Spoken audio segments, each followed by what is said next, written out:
बारामतीत इंदापूरच्या एसटीमध्ये एकावर कोयत्याने वार केला आहे। चालू एसटीमध्ये कोयत्याने वार केल्याची धक्कादायक घटना समोर येते। हल्ला करणाऱ्याने स्वतःवरती सुद्धा वार केल्याची माहिती बारामती तालुक्यातील काठेवाडी या ठिकाणी एसटी आली असता हा सगळा प्रकार घडलेला आहे।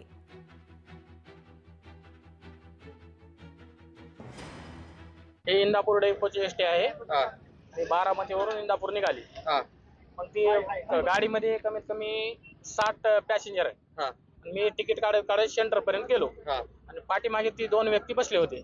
ते न बोलता दोघांचे भांडण नव्हते, काय नाही, डायरेक्ट त्याने कोयता उचलला, त्या व्यक्तीवर वार करायला चालू केला। एवढाच विषय। एसटीत वार केला, एसटी मध्ये वार केला। ज्याच्यावर वार झाला तो पळत गेला आणि दुसरा जो कोयता घेऊन होता स्वतः मरण्यासाठी ती तमाशा करत होता। स्वतः हातामध्ये कोयता घेऊन स्वतःच मरण्यासाठी गळ्याला लावत होता। नंतर पोलीसवाल्याला सरांनी फोन केले, ड्रायव्हर साहेबांनी, ते पोलीसवाले आणून त्याला पकडून घेऊन गेले।